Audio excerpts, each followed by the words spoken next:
오늘 이제 사도 바울이 25절에 보니까 신비에 대해서 얘기를 하고 있습니다. 자, 이 신비라는 게 뭘 의미하는 거냐면 하나님의 구원 사역에 대한 신비를 말씀하고 있는 겁니다. 그래서 먼저 25절에서 너희가 스스로 지혜 있다 하면서 이 신비를 모르기를 내가 원하지 않는다. 사도 바울이 이렇게 말씀하고 있죠. 자, 여러분, 이게 지금 사도 바울이 하고 있는 이 말이 뭐냐면, 원래 언약 백성들은 누구였습니까? 이스라엘 백성들이었죠. 그들이 아브라함의 자손들이었고, 그들에겐 할례가 있고, 그들에게는 율법이 있었어요. 그런데 웬일인지 이제는 그들을 향한 하나님의 언약은 이제는 폐하여지고 하나님께서 이방 백성들을 하나님의 품으로 모아들이면서 그들을 통해서 하나님의 구원을 이루시는 이런 하나님의 섭리가 이스라엘 백성들의 눈에 보면 신비로 보이는 거죠. 도대체 이게 무슨 하나님의 섭리인가? 하나님께서 왜 자기의 언약 백성 아브라함 후손들은 내버려 두시고 할례 없는 무할례자들인 이방인들에게로 이 복음이 전파되게 하셔서 이제는 하나님의 구원의 역사가 이방인이 아닌 이스라엘 사람들이 아닌 이방인들에게로 퍼져나가게 함으로써 하나님의 모든 구원의 역사를 이루시고자 하시는가? 이것이 바로 신비라는 거예요. 원래 이방인들은 하나님의 언약에서 바깥에 있던 이방인들이었죠. 하나님의 언약이 그들에게는 없었어요. 그들은 무할례자들이었고, 그래서 율법도 모르고 법도가 없으니 아무렇게나 자연의 본성을 따라서 살아가던, 한마디로 불의하고 저속한 그런 존재들이었던 거예요. 그런데 이제 하나님께서 자기의 구원을 이방인들에게 나아가게 하고 그로 말미암아 모든 이방이 구원을 얻게 하시는 이런 역사들이 지금 이루어지고 있다는 거예요. 그래서 사도 바울이 그것을 바로 그 하나님의 사역, 그 하나님의 경륜과 섭리를 바로 신비다라고 이렇게 말씀을 하고 있습니다. 성경은 하나님께서 지혜로우심으로 인류가 하나님의 진리를 거슬러서 마귀의 뜻을 따르고 심지어 하나님의 언약 백성이라고 하는 이스라엘조차도 하나님의 언약에 불순종하고 범죄해서 결국은 하나님의 언약의 그 율법에 걸려 넘어지게 될 거라는 것을 하나님이 아셨다라고 이렇게 말씀하고 있습니다. 하나님은 이스라엘 백성들도 결국은 이 언약의 율법에 충실하지 못하고 결국은 하나님의 계명에 불순종하고 범죄함으로써 그들도 하나님께로부터 버림을 받고 그래서 심판을 당하게 될 거라는 것에 대해서 하나님이 미리 알고 계셨어요. 그래서 하나님께서 이 사실은 출애굽기에서 벌써 모세한테 이 말씀을 해주고 계세요. 예? 그런데도 불구하고 하나님께서는 자기의 이름과 영광을 위해서 만세 전부터, 영원 전부터 하나님께서 그리스도 안에서 한 백성을 예비해 놓으셨다. 이렇게 성경은 또한 증거하고 있습니다. 하나님은 어떤 분입니까? 영원한 분이시죠. 그분에게는 시간의 간섭이나 제약이 없어요. 그분은 또한 어떤 것에서도 영향을 받지 않으세요. 오로지 하나님 그분만이 우리가 좀 철학적으로 표현하자면, 신학적으로 표현하자면 그분 자체가 실체고 그분 자체가 본질이에요. 실체와 본질이란 말은 사실은 우리가 감당할 수 없는 말이에요. 그냥 우리가 개념적으로 그런 게 있다 정도의 의미에서 실체, 본질 이런 말을 막 쓰죠, 우리는. 그러나 사실은 실체나 본질이란 말은 살아계신 하나님 그분에게만 사용될 수 있는 말이에요. 제가 우리 집사님이 아니고 집사님이 제가 아니잖아요. 근데 여러분들이 남상수 그러면 누가 남상수예요? 그건 저한테만 해당되는 얘기죠. 그렇죠?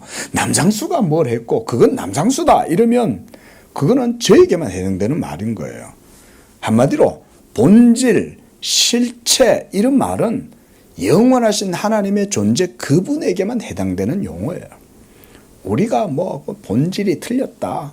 그건 실체가 아니지. 이런 말 쓰는 거는 사실은 그거는 모두 다 하나님께 해당되는 말들이 아니에요.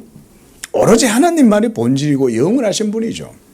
자, 그런데 바로 그런 영원하신 하나님이 모든 세계를 창조하시기 전에 시간이 있기도 전에 모든 만물이 있기도 전에 삼위일체 하나님 그분 안에서 영원 전부터 벌써 한 백성을 예비해 놓으신 거예요. 성경은 바로 이런 것을 신적 협약, 또 신적인 작정, 그리고 그 작정이 역사 가운데 이루어지도록 하시는 하나님의 제1섭리라고 이렇게 말을 하는 거예요. 그런데 이 놀라운 하나님의 섭리가 오늘 사도 바울은 신비다라고 이렇게 말하고 있는 거예요. 우리가 생각할 땐 하나님의 언약 백성은 이스라엘 백성들이었어요. 그렇죠? 그들에게는 아브라함의 자손이라고 하는 타이틀이 붙어 있고 그들에게는 할례가 있고 그들에게는 모세의 율법이 주어져 있었어요. 그들이 하나님의 율법을 지키고 그리고 할례 백성으로 삶을 살아가면 그들은 세계 여러 민족 가운데에서도 뛰어난 민족이 되고 그래서 그들을 통한 하나님의 존귀하고 복된 언약이 그들을 통해서 이루어지게 되고 이런 복된 하나님의 백성들이 바로 이스라엘 백성들이었던 거예요. 그런데 그들은 이제 하나님의 백성의 자리에서 자격을 박탈당하게 된 거예요. 예? 슬피 울며 이를 갈미 있으리라. 예수님께서 유대인들을 향하여 계속해서 그 말씀을 하신 거죠. 나라의 본 백성들은 그 자리를 빼앗기고 그들의 지위와 영예는 박탈당하고 그 나라는 그 바깥에 있는 다른 백성들이 차지하게 되리라. 예수님조차도 이 말씀을 유대인들에게 계속하고 계셨던 거예요. 그죠? 그러니까 예수님이 말씀하셨던 그 경고대로 유대인들을 향한 경고, 나라의 본 백성들은 그 지위와 자격을 박탈당하여 바깥 어두운 데로 쫓겨나서 이를 갈미 있고 그 나라는 다른 이방인들이 그 땅을 차지하게 될 거다 라고 하신 이 말씀도 바로 사도 바울에 의하면 신비인 거죠. 그게 우리의 눈에는 신비롭게 보이는 거예요. 이미 영원 전부터 영원하신 하나님 안에 있던 신적인 협약 그리고 작정 그것이 이제 역사 가운데 섭리 가운데 이루어지게 될 때 바로 이것이 복음을 통해서 그 일이 이루어지게 되었다 그 말인 거예요. 만약 예수 그리스도의 복음이 없었다면 이런 일들은 아직 일어나지 않았죠. 그런데 예수님이 때가 참에 이 세상에 오셨고 여인에게서 나시고 율법 아래에 나셔서 모든 율법의 수종자가 되신 다음 율법을 다 행하시고 이루심으로 이 복음의 사역이 성취되고 완성되자 그 하나님의 영원한 작정과 계획이 뜻한 바 하나님의 언약의 복된 기업을 정작 유대인들은 누리게 되었습니까? 정작 유대인들은 이 언약의 나라를 누리지를 못하고 쫓겨나 버린 거예요. 그리고 그 나라는 이제 누가 차지하게 됐어요? 이방인들이 예수를 믿음으로 그 복된 자리에 들어오게 된 거죠. 이게 하나님의 섭리의 신비인 거예요. 신비. 그래서 25절 하반절에 보면 사도가 이 신비에 대해서 이렇게 설명을 해주고 있어요. 이 신비를 너희가 모르기를 내가 원하지 않는다. 사도 바울은 하나님의 비밀한 계시를 받았기 때문에 영원하신 하나님 안에 있는 이 신적 계시의 경륜과 섭리가 뭔지를 그래도 알았던 거예요. 그러니까 이 신비를 내가 너희에게 가르쳐 주겠다라고 말을 하는 거죠. 물론 이 신비를 설명한다고 모든 사람이 이 신비를 다 이해할 수는 없어요. 그렇죠? 학교에서 미분적분 가르쳐도 저는 아직까지도 미분적분 잘 몰라요. 근데 어떤 사람은 또 잘 알아듣죠. 그렇죠? 가르쳐 준다고 다 아는 건 아니죠. 하지만 사도 바울은요, 그거를 가르쳐 준다는 거예요. 바로 그리스도 예수 안에서 영원하신 하나님의 신적인 작정과 섭리, 바로 그 감추어진 은밀한 신비, 이것을 말하겠다. 자, 놀라운, 여러분, 여기에 놀라운 성경의 아주 큰 통찰이 여기에서 이제 인사이트가 열리는 거예요. 예? 오늘 그거를 성경을 좀 찾아가면서 여러분들과 살펴보려고 그럽니다. 자, 먼저 사도 바울이 설명하는 신비는 이거죠. 이방인의 충만한 수가 들어오기까지 이스라엘의 더러는 이스라엘이 부분적으로, 이 말입니다. 이어서 파트를 얘기하는 거예요. 부분적으로는 우둔하게 되었다는 말은 하나님의 계시의 뜻을 깨닫지 못하고 미련하게 되어서 그 말씀에 순종하지 않았다, 이 말인 거예요. 하나님의 뜻을 깨달으면 그것에 순종하겠죠. 근데 그 뜻을 깨닫지 못하고 미련하고 우둔케 된 거예요. 명철함을 잃어버린 거예요. 그러니까 하나님의 율법에서 증거하는 바 예수 그리스도에 대한 복음의 도를 그들은 깨달아 알아들을 수가 없게 된 거예요. 자, 누가 한 거예요? 하나님이 그렇게 하신 거죠. 저희는 보기는 보아도 보지 못하고 듣기는 들어도 깨닫지 못하도록 해서 그들로 하여금 이 하나님의 구원의 은혜를 누리지 못하도록 하라. 참 놀라운 일이죠. 어떻게 하나님이 언약 백성들인 이스라엘의 후손들인데, 이스라엘 자손들인데 그들에게는 저희의 귀를 막아버리고 저희의 눈을 감기게 하라 라고 말씀하셨을까? 제가 이사야서 강의를 하면서 이 부분에 대한 강의를 했었어요. 예, 한번 나중에 기회가 되시면 그 본문을 찾아서 한번 여러분들 보시면 좋겠고요.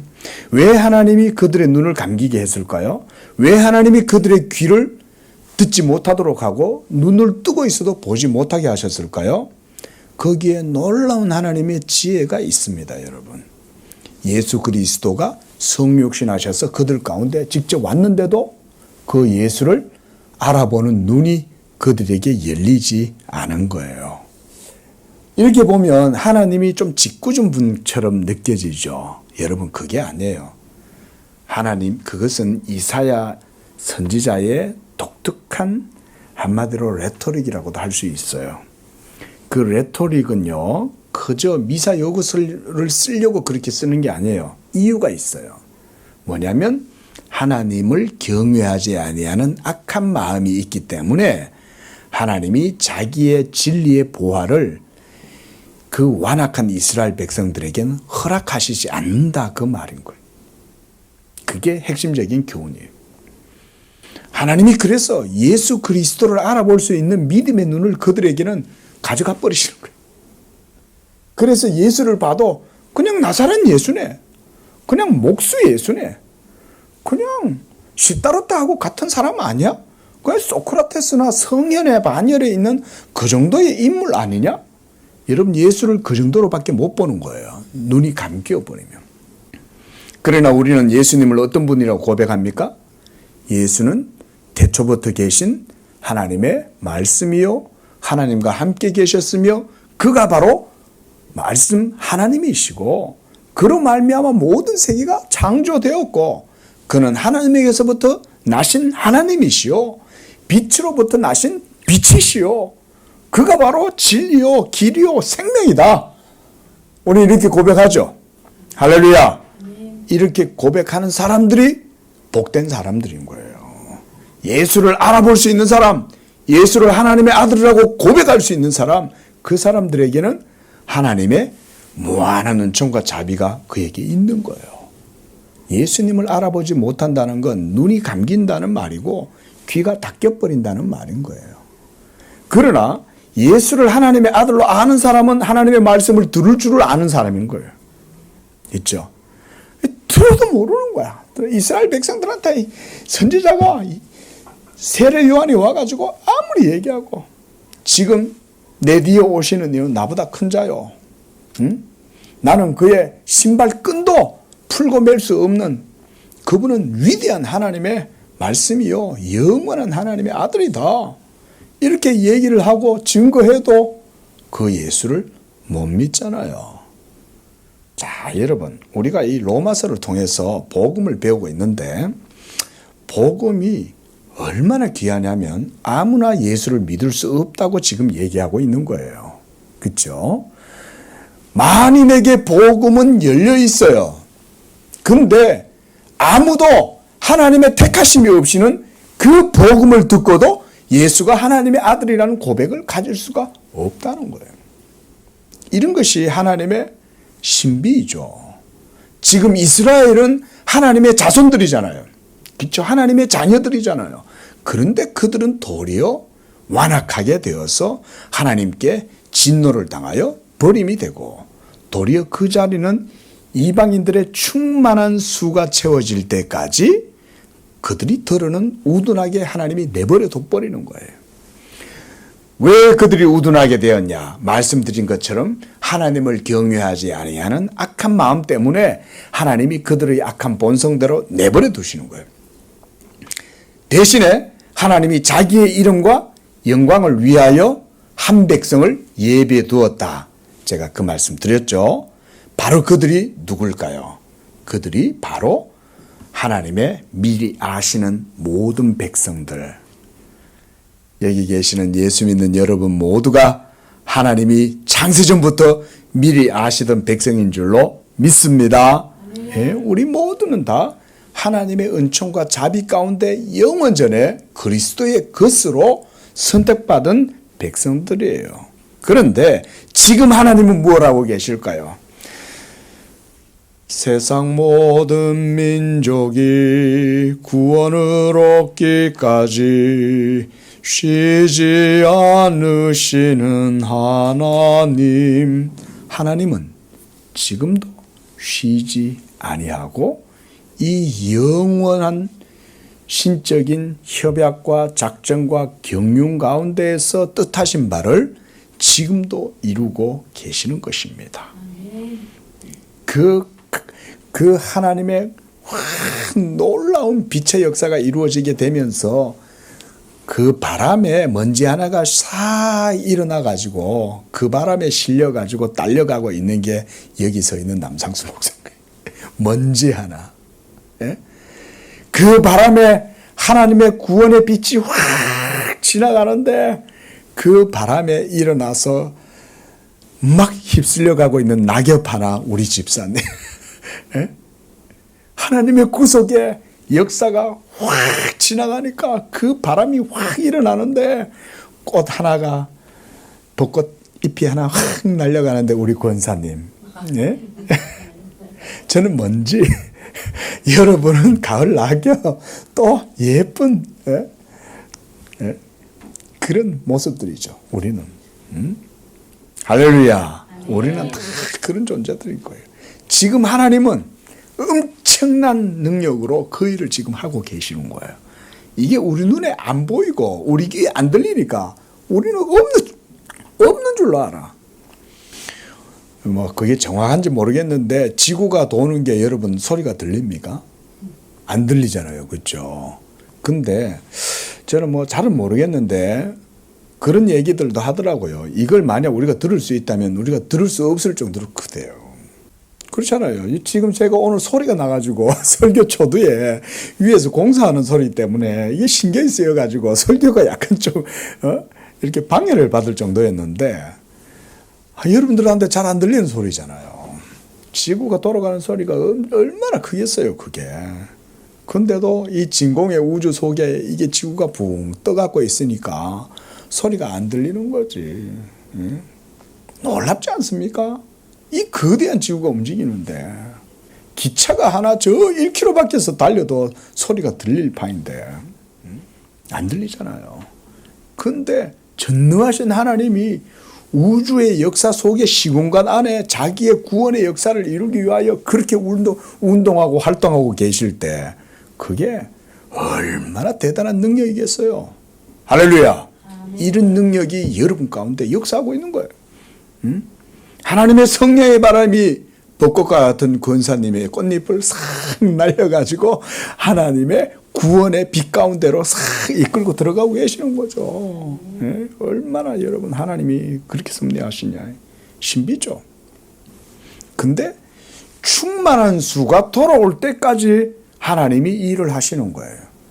여러분 이 충만한 수가 이미 하나님께서 창세 전에 모두 아시는 백성들의 숫자예요. 이것이 바로 요한계시록에는 몇 명이라고 표기되어 있어요? 그렇죠. 14만 4천 하나님의 구원받는 백성의 숫자예요. 이거 문자적으로 봐서 그래서 많은 문제가 일어나죠. 그렇죠?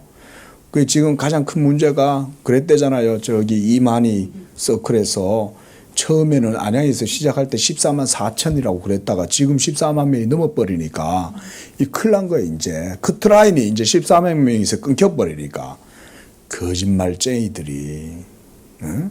그렇게 사람들 끌어모아 놓고는 14만 명이 넘어버릴 줄 몰랐던 거지. 그러니까 한 14만 명까지만 되면 4천 명 더 오면 돼 이러면서 막 거짓말 해갖고 막 얼마든지 좀 빨아먹을 수 있는데 예? 14만 4천 명이 넘어가지고 20만 명이 되니까 그때부터 뭐 생기냐면 이제 막 경쟁이 생긴 거예요. 이제 여러분 성경을 그렇게 해석해가지고는 연약한 영혼들을 사로잡아가지고 빨아먹고 있는 거잖아요. 거기서 응?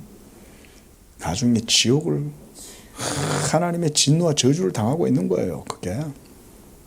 근데 여러분 하나님은 자기가 아시는 백성들이 있어요. 영원 전부터 하나님이 미리 아시는 백성이 있는데 그들의 수요를 하나님이 상징적으로 14만 4천 명이라고 말씀을 하시는 거예요. 요한계시록에서. 근데 천하에 복음이 전파되어질 때 제자들이 예수님께 이렇게 질문한 거예요. 하나님의 나라와 때가 이루어질 때가 언제입니까? 그 날과 그 때는 아들도 모르고 오직 아버지만 아신다. 응? 그러니까 너희는 천하 만국에 다니면서 복음을 전파해라. 그러면서 예수님 뭐라 그랬어요? 언제 마지막이 된다 그랬어요? 복음이 땅끝까지 전파되어서 하나님의 택하신 백성들을 동서사방에서 다 모아서 이제 이방인의 충만한 소가 다 차게 되면 그제야 끝이 오리니 라고 이렇게 말씀하신 거예요. 지금도 그 끝을 향하여 복음이 전 세계로 전파되고 있죠. 여러분 저는 이 말씀을 믿어요. 그래서 저는 하나님께서 우리 양재교회에 복을 주셔서 참 양적으로 참 물적으로 우리가 좀 선교사들을 여러 가지 면에서 후원을 하는 그런 교회가 됐으면 좋겠다. 제 개인적인 비전이 그런 비전이 있어요. 그래서 지금도 아주 소액이에요. 뭐 남한테 말하기도 부끄러울 정도로 작은 금액을 몇몇 선교사님들한테 우리가 보내기도 하고 그렇게 하지만 저는 이 한국이 우리 예수님 오시는 그날 이 한국이 선교 중심지가 되고 참 보면 우리나라에 하나님의 그런 역사가 있는 것 같아요. 그렇죠? 선교 한국이라고 하는 그 CCC가 참 그런 운동도 했지만 그 외에도 참 보면 우리 한국은 또 선교사들을 세계로 많이 또 보내고 있잖아요.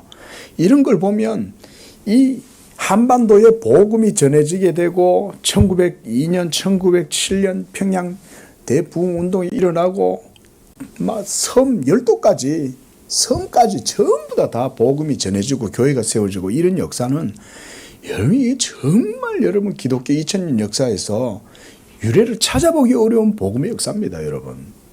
예? 그거 아셔야 돼요. 놀라운 역사입니다. 근데 이 한반도에서 이렇게 교회가 융성하게 일어나 가지고 지금도 막 복음을 전하고 있잖아요. 저는 우리 양재교회 우리 성도님들도 함께 기도해 주시기를 부탁을 드립니다.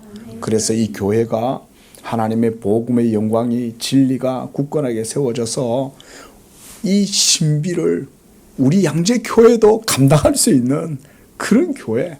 그래서 전 세계 마지막 하나님의 남은 자들을 하나님의 구원의 그 아브라함의 언약의 품 안으로 이끌어 넣으려고 섭리하시는 그 하나님의 섭리에 우리 양재교회도 참여하고, 그렇게 해서 이곳에서 선교사도 파송하고 후원할 뿐만 아니라 또다시 그들이 여기에 또 왔을 때 여기에서 다시금 우리가 훈련시키고 또 보내고, 저는 이런 비전이 있어요.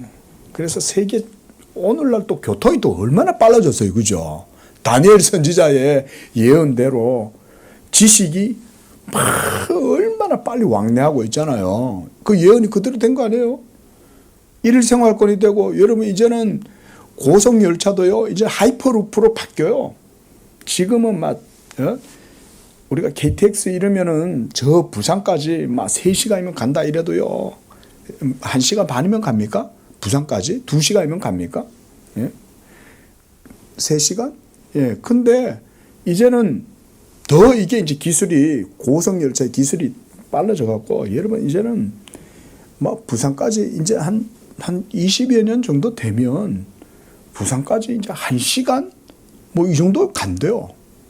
이제 그 진공열차 하이퍼루프로 해가지고, 그러니까 뭐 엄청난 시대가 오는 거죠. 그뿐 아니죠. 이제는 뭐 우리 지금 여러분 이 하늘에 위성이 어마어마하게 떠 있죠. 그렇죠? 그러니까 전 세계가 실시간으로 모든 정보가 실시간으로 다 공유될 뿐만 아니라, 지금 영국에서 무슨 일이 일어나면 즉각 여기서 다 아는 거예요. 경제도 앞으로는 그렇게 될 것이고, 모든 시스템이 자꾸자꾸 이제 발전하고 바뀝니다, 여러분. 예? 발전하는 거예요. 그러면 지식이 빨라지면 그 가운데 복음도 전파되지 않겠어요? 복음 지식도 같이 실려가는 거죠. 한류를 통해서 여러분 복음이 전파되면, 사실 저는 한류도 하나님의 섭리라고 생각을 합니다.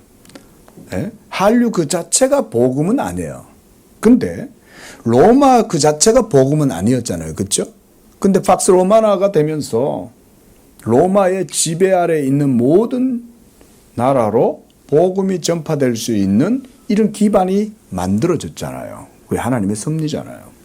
물론 로마는 결국 북방족에 의해서 멸망을 받았지만 예수 그리스도의 교회는 사라지지 않았죠. 오늘날도 저는 마찬가지라고 봐요. 이렇게 해서 전 세계로 이 한류가 이루어지면 한글도 전파되겠지만 한국의 신학도 전파되겠죠. 저는 이런 걸 의미 있게 생각해요. 한글이 띠아띠아 쪽 이런 데는 한글을 자기들의 문자로 쓴다 그러잖아요. 한글이 여러분 대단한 겁니다. 사실은 엄밀히 말하면 세계에서 제일 좋은 글자예요. 진짜. 예.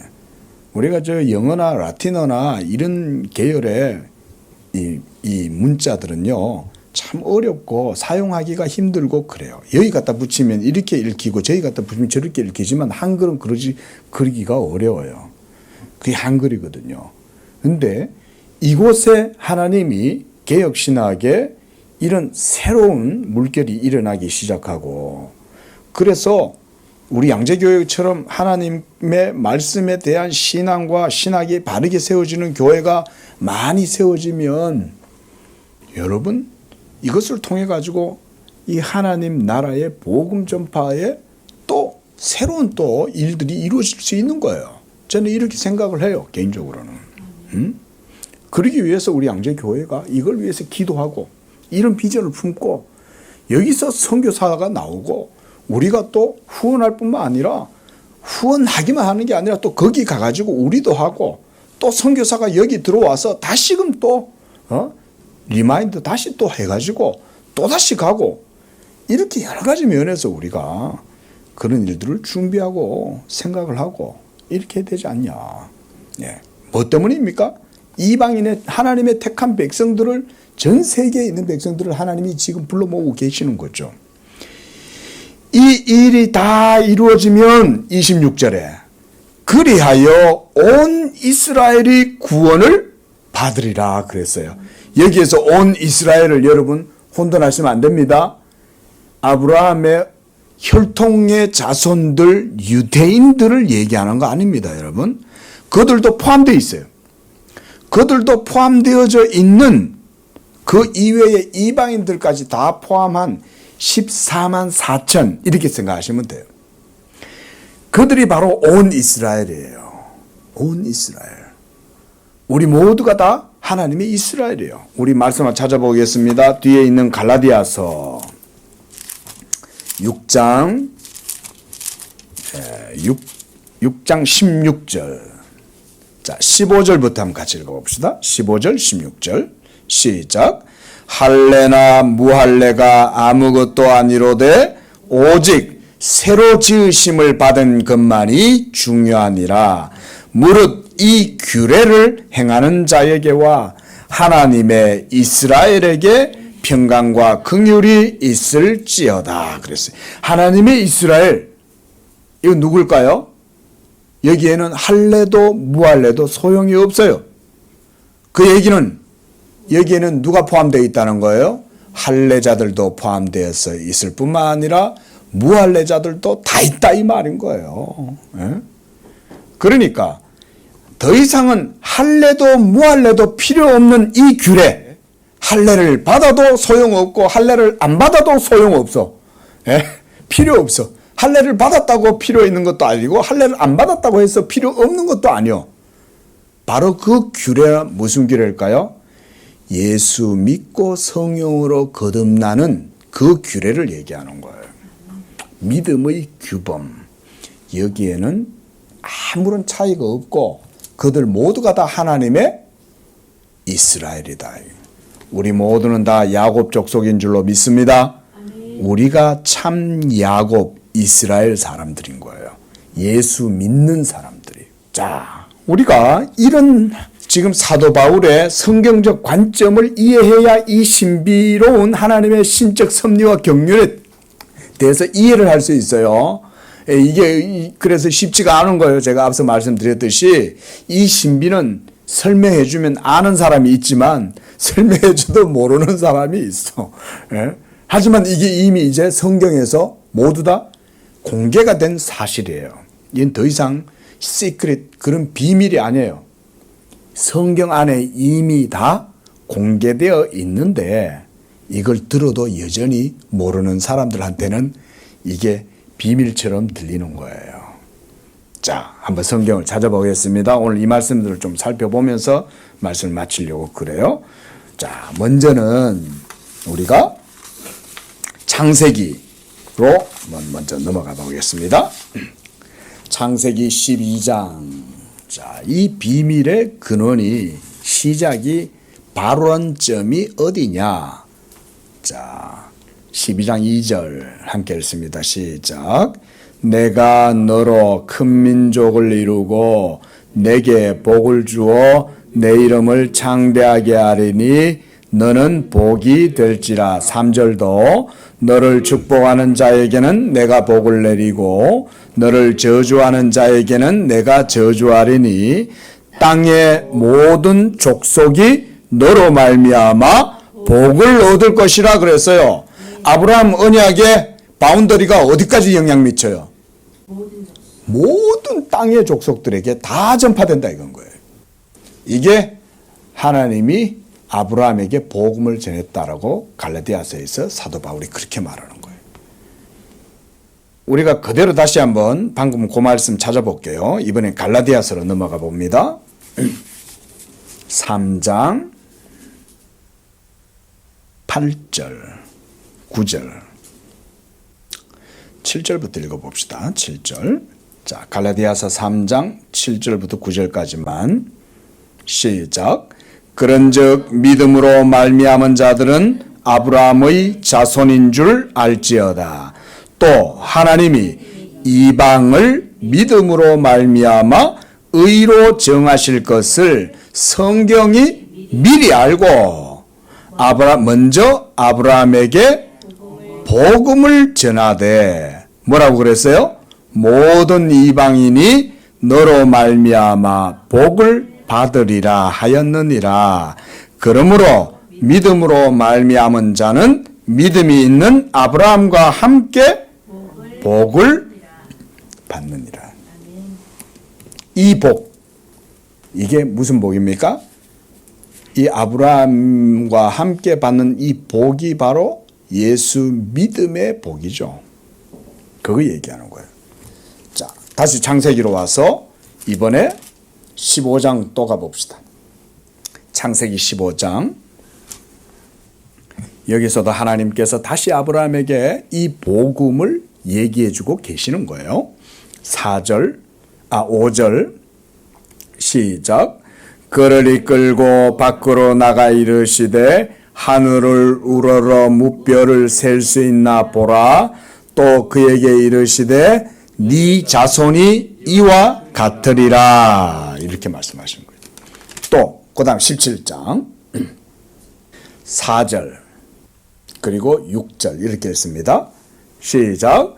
보라, 내 언약이 너와 함께 있으니 너는 여러 민족의 아버지가 될지라. 6절 시작.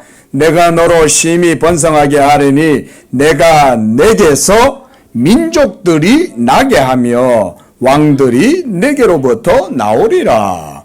자, 그러니까 원래 이스라엘의 선조였던 시조였던 아브라함은 하나님께로부터 받은 언약이 아브라함에게 속한 그 혈통에게만 국한된 건가요? 모든 민족에게 모든 민족에게 다 적용되는 건가요? 모든 민족에게 다 적용되는 게 원래는 이스라엘에게 주신 아브라함의 언약인 거예요. 근데 그 백성들이 이걸 모르는 거야. 예? 성경에 분명히 기록되어 있잖아. 이스라엘 백성들이 지금도 이 성경을 갖고 있다고요. 그게 모를까요? 근데도 아직도 이거 못 보고 있죠. 그리고 이 언약이 예수를 통해서 이루어지고 있다는 것을 지금 유대인들, 지금 주이시들, 그 주이시들이 이 사실을 여전히 성경을 보고도 모르는 거예요. 여전히. 그러니까 더러는 그들이 완악하게 되어 있는 거죠. 지금도 그러고 있는 거죠. 이 일이 2000년 전부터 해서 지금까지. 물론 오늘날 예수 믿는 메시아닉 주들이 이제 좀 일어나서 메시아닉 주, 즉 예수를 그들의 그리스도라고 고백하는 이런 이제 메시아닉 주들의 그런 움직임들이 있긴 해도요. 아직은 아니에요. 아직은. 그들도 다시금 신학을 제대로 해야 돼요. 지금 현재 이방인들의 신학을 아주 우습게 여기고 대체 신학이라고 생각하고 제대로 된 신학이 아니고 자기들만이 진정한 신학이다 이렇게 생각하는 것은 아직까지도 성경을 잘 모른다 이 말인 거예요. 물론 메시아닉 주 그 자체의 현상만 보면 그건 고무적인 일이죠. 그렇죠. 유대인들이 예수를 믿는다니. 그래서 많은 사람들이 거기가 너무 이제 고무적이니까 막 흥분을 해가지고 이제 예수님 오실 때가 됐다 이러면서 이제 유대인들이 돌아오고 있다 막 이러면서 백투더 예루살렘 같은 주장도 하고 그러는데 여러분 그건 비성경적인 얘기인 거예요. 성경을 몰라서 그런 거예요. 성경을 바르게 이해해야 됩니다. 성경을 너희가 이 신비를 모르기를 내가 원하지 아니한다. 그 신비를 성경적으로 바르게 이해를 해야죠. 아브라함의 언약을 바르게 이해를 해야죠. 예? 그러니까 그런 백투더 예루살렘 같은 비성경적인 운동이 일어나는 거예요. 마지막으로 한 번 더 찾아봅니다. 창세기 18장 18절. 자, 여기까지만 찾아보겠습니다. 시작. 아브라함은 강대한 나라가 되고 천하 만민은 그로 말미암아 복을 받게 될 것이 아니냐. 하나님이 아브라함이 받은 하나님의 복에 대해서 이렇게 말씀하시는 거예요. 아브라함을 통하여 천하 만민이 복을 받는다는 거예요. 여러분도 그 복을 받고 계시는 줄로 믿습니다. 아브라함 언약이 여러분들에게도 성취가 된 거예요. 지금 아브라함 언약이 그 효력과 그 운동이 여러분들한테까지 지금 영향을 직접적으로 미친 거예요. 그래서 여러분이 예수를 믿은 거예요. 아브라함의 언약의 복이 여러분들의 모든 삶과 역사 속에 이루어진 거죠. 그러니까 우리가 지금 여기 다 모여갖고 지금 이 야곱의 하나님을 섬기고 있는 거 아니에요? 네? 다시 한번 찾아봅니다. 이번에는 이사야서 말씀으로 넘어가 보겠습니다. 자, 이사야서 2장 3절. 자, 2절 3절 시작. 말일에 여호와의 전에 산이 모든 산 꼭대기에 굳게 설 것이요 모든 작은 산 위에 뛰어나리니 누가 만방이 그리로 모여들 것이라. 많은 백성이 가며 이르기를 오라 우리가 여호와의 산에 오르며 야곱의 하나님의 전에 이르자. 그가 그의 길을 우리에게 가르치실 것이라. 우리가 그 길로 행하리라 하리니 이는 율법이 시온에서부터 나올 것이요 여호와의 말씀이 예루살렘에서부터 나올 것임이니라. 이게 무슨 얘기냐면 이사야 선지자가 예수 그리스도를 보는 거예요. 그리고 그 예수 그리스도를 통해서 아브라함의 언약이 성취가 되니까 만방이 그리로 이제 모여들게 된다는 거예요. 여러분도 지금 그리로 모여들어가고 있는 거죠. 그렇죠? 우리 양재교회가 원래 우리 표 뭐예요? 한번 읽어보세요. 힘써 여호와의 산에 오르자. 거기서 하나님의 하나님 되심을 보고 복음을 복음되게 하자. 하나님의 산에 오른다는 얘기는 야곱의 하나님의 전에 오르자 이 말인 거예요. 우리가 여기서 예수님을 믿는 것 자체가 예수를 믿고 하나님을 예배하고 경배하는 이런 모든 예배 자체가 야곱의 하나님께 지금 우리가 영적으로 진리로 예배하고 있는 거예요. 할렐루야. 이런 복된 사실이 사실은 우리 안에 있어요. 저는 그래서 개척교회라고 별로 신경 안 써요.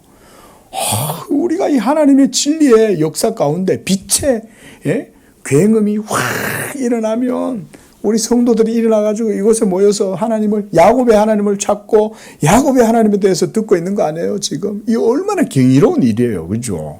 신나잖아요. 저 이런 게 너무 기뻐요. 구약에서 이사야 선지자를 통해서 말씀하셨던 그 예언의 말씀이 우리에게 지금 응한 거죠. 이루어진 거죠. 또한 미가서 4장 2절에서도 동일하게 미가 선지자도 이렇게 예언해요. 많은 이방 사람들이 가며 이르기를 그랬어요. 거기서는 많은 이방 사람들이 가며 뭐라 그러냐? 우리가 여호와의 산에 가고 있는데 와라. 우리가 이렇게 전도하시기 바랍니다. 주변에 있는 사람들한테 가가지고 오세요.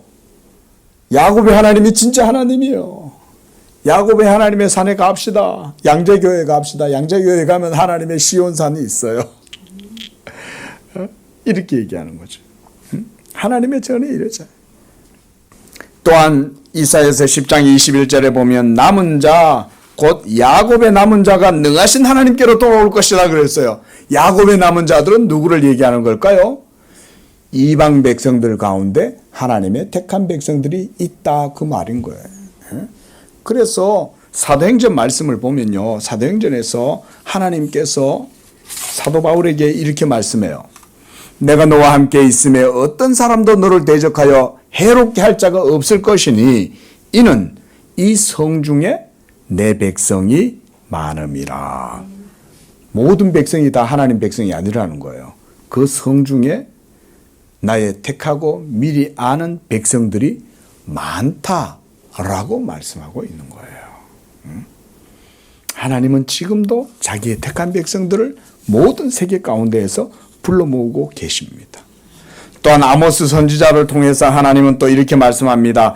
그 날이 에돔의 남은 자와 내 이름으로 일컫는 만국을 기업으로 얻게 하리라.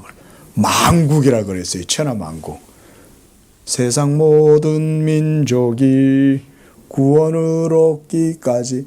그러니까 예수 그리스도의 복음의 그 바운더리가 점점 넓어져서 그 지경이 통치의 영역이 점점 넓어져서 전 세계까지 복음이 전파되면 하나님의 미리 아신 자들이 구원을 받을 것이요.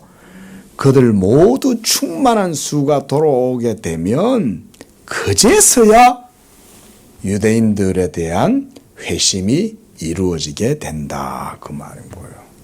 그러니까 지금 사도 바울은요, 유대인들 모두가 구원 못 받는다는 말은 안 해요. 유대인들을 하나님이 전 세계 땅끝까지 복음이 전파돼서 아브라함 언약 안으로 미리 아신 자들이 다 택한 자들이 충만한 수가 들어오기까지 그랬어요. 이 충만한 수가 들어올 때까지, 그때까지 이스라엘은 예수를 영접하지 아니하고 완악한 상태로 거부하고 그러고 있는다는 거예요. 근데 그들의 불순종이 도리어 어떻게 된다는 거예요? 하나님의 섭리가 그들의 불순종을 통하여 이방인들에게 복음이 전파되도록 했다는 거예요. 그래서 이제 이 내용을 바로 이 이사야 선지자의 예언을 가지고 이렇게 말씀하고 있어요. 26절 기록된 바 구원자가 시온에서 오사 야곱에게서 경건하지 않은 것을 돌이키시겠고 내가 그들의 죄를 없이 할 때에 그들에게 이루어질 내 언약이 이것이다. 그제서야 하나님의 언약이 이루어져서 야곱에게서 경건하지 않은 것들을 돌이키시게 될 거라는 거예요. 그때가 되면. 그러니까 아직까지는 하나님이 그들을 우둔함과 미련함 가운데로 내버려 두시는 거예요. 그래서 30절에 보십시오. 너희가 전에는 하나님께 순종하지 아니하더니, 이건 이방인들이에요. 이방인들이 전에는 하나님께 순종하지 않았죠. 그런데 이스라엘이 순종하지 아니하므로 이제 이방인인 너희가 하나님의 긍휼을 얻었다. 자, 이게 여러분, 이게 바로 신비예요. 이걸 이해할 수가 없는 거예요, 이거를.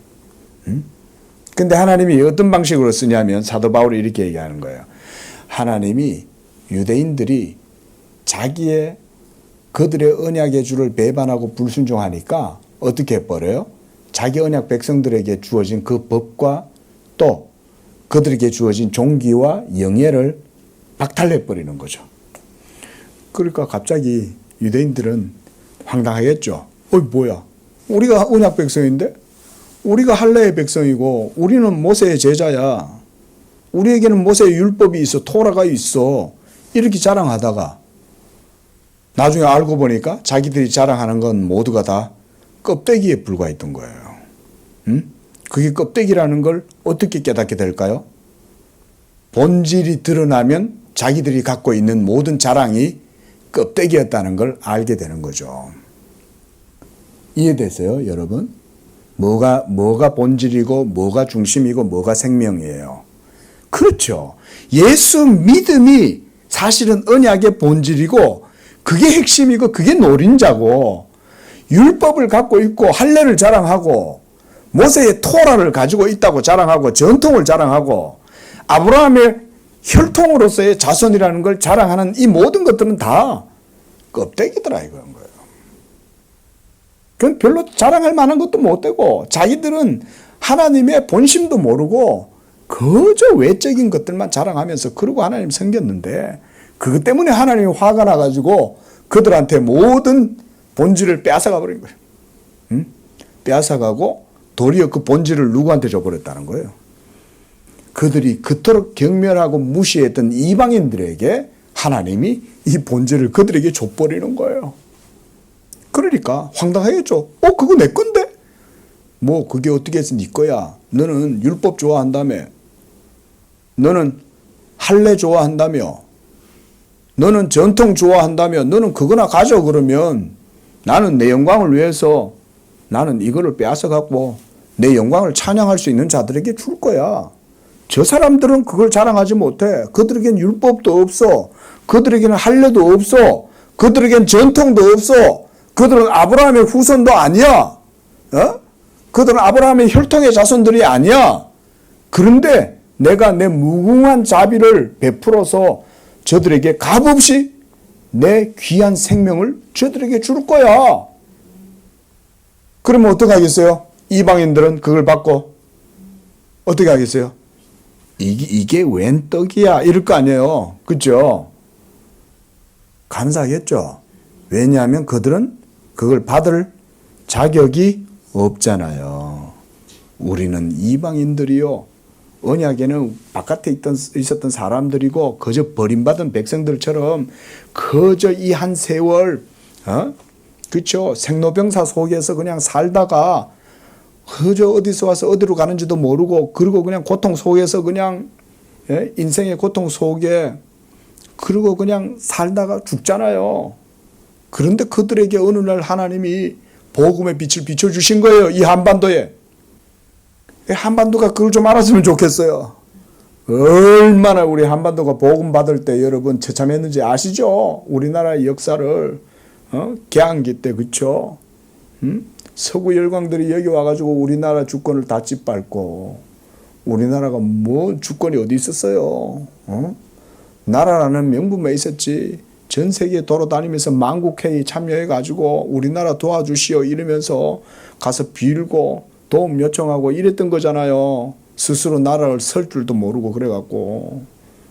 그러던 우리나라에 하나님이 복음의 빛을 비춰가지고 선교사들이 들어오고 은총과 자비가 임하기 시작한 거예요. 저는 우리나라의 복음 역사를 그렇게 해석해요. 그러니까 한반도가 하나님 앞에서 자랑할 게 뭐 있어요? 한류 너무 자랑하지 마세요. 국뽕 그거요 결코 좋은 거 아니에요.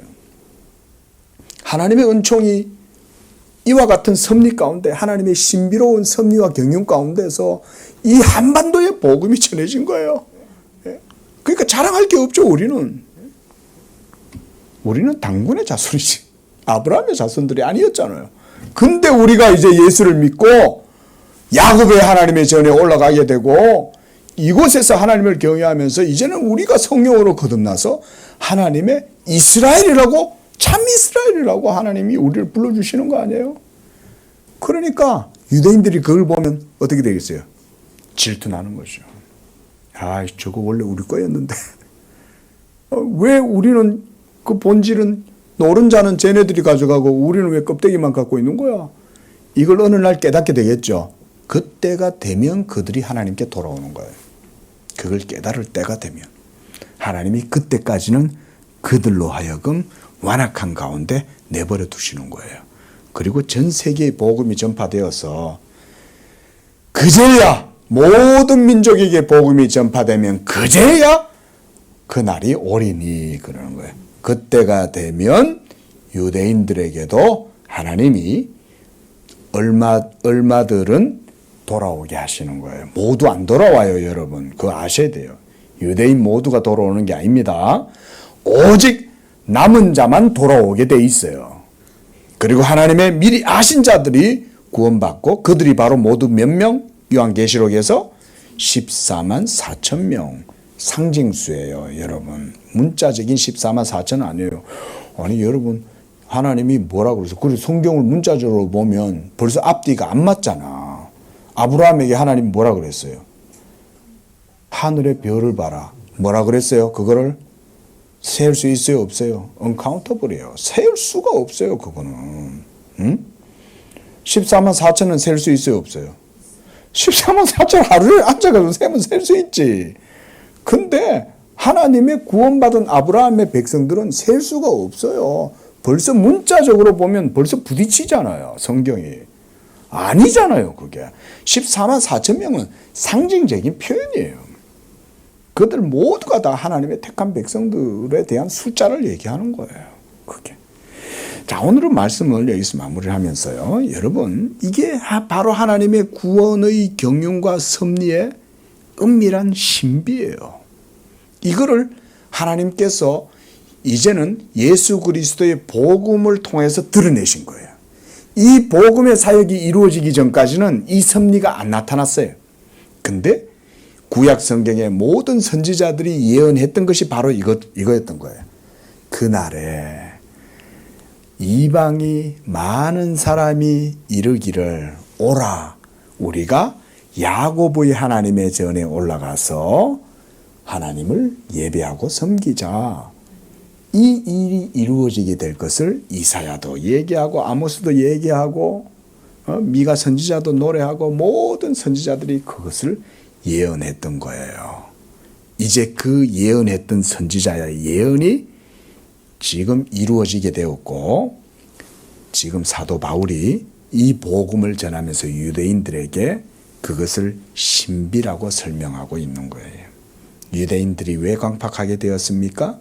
여러분들로 하여금 하나님의 긍휼을 얻도록 하시려고 그들을 완악한 가운데 내버려 두시는 거예요. 그들이 하나님을 믿지 아니하고 하나님의 언약을 파하고 하나님을 거스르고 하나님의 마음을 진노하게 할 때 그의 진노하심을 통해서 하나님이 자기의 의로우심과 자기의 자비와 자기의 영광을 아무 값 없이 자격 없는 이방인들에게 이 복음이 흘러가게 해서 예수 믿음으로 값 없이 의롭다함을 얻게 함으로써 우리가 하나님을 찬양하게 되는 거죠. 그렇죠? 여러분들 하나님 앞에 무엇 때문에 감사해요? 제가 이번 주 열심히 노력했는데 노력한 거에 따라서 하나님이 복을 주셨으므로 감사합니다. 우리가 이렇게 감사합니까? 그게 아니죠. 자격 없고 내가 아무것도 하나님 앞에 드릴 것도 없는데 오로지 예수 믿음으로써 값 없이 의롭다 하심을 주시고 성령을 값 없이 주시고 믿음으로 의롭다 하셔서 이렇게 하나님 앞에 언약 백성 되게 하신 거 감사합니다. 이렇게 우리가 감사하는 거 아니에요. 그렇죠? 그러면 하나님이 영광을 받으시는 거예요. 여러분들의 예수 믿음이 하나님을 영화롭게 하는 겁니다. 늘 강조드리지만 여러분 그것만 있으면 충분해요. 예? 하나님이 여러분들에게 다른 거 원하는 게 아니에요. 복음이 전해질 때 이 복음을 열심히 여러분 귀를 쫑긋 세우고 잘 듣는 것만으로 그게 바로 하나님을 찬양하는 거예요. 그래, 야 그렇구나. 그럼 여기 막 경탄해. 그러면 하나님이 더 영광 받는 거야. 하나님의 나라의 방법은 그런 식으로 이루어지는 거예요.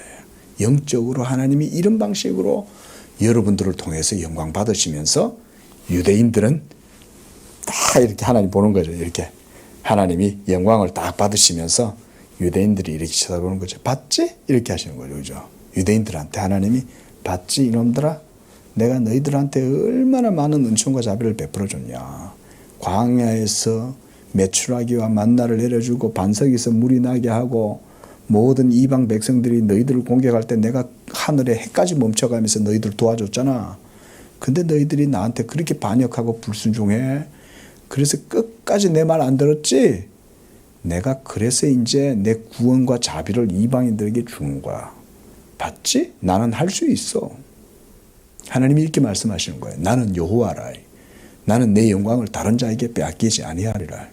내 찬송을 다른 자에게 주지 않을 것이다. 하면서 하나님이 유대인들이 이렇게 보시는 거예요. 그래도 마음속에 뭐가 있기 때문에.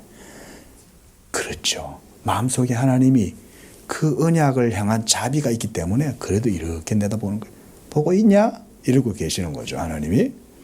그렇죠. 그래서 그들로 시기나게 해서 어떻게 하시려고?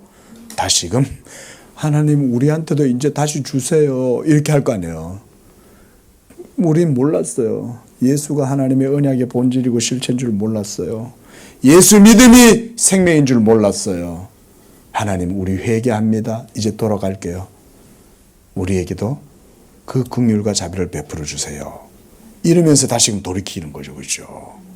이것이 하나님의 구원을 이루는 놀라운 방법인 거예요. 여기까지 보겠습니다. 기도하겠습니다. 자비로우신 주 하나님 아버지, 지금도 하나님께서 영원전부터 작정하신 그 구속의 경륜을 지금 우리 시대 가운데도 이루어 가시는 하나님의 열심을 찬양합니다. 여호와께서 자기의 이름을 위하여 자기 영광을 위하여 자기의 의를 위한 그 열심이 우리를 이와 같이 구원하셨고 또한 앞으로도 구원하실 줄로 믿습니다. 그러나 저 옛언약 백성들은 도리어 예수 그리스도를 영접하지 아니하므로 나라의 본 백성들은 그 자리를 빼앗기고 이제 이방인들이 그 자리를 차지하게 하신 하나님, 그러나 때가 되면 하나님께서 모든 민족과 열방 가운데에 자기에게 속한 자들을 불러내시고 마지막으로 하나님 유대인들조차 하나님께서 그들로 회개케 하고 돌아오게 하실 때에 진정한 하나님의 나라가 그때서야 이루어지게 될 줄로 믿습니다.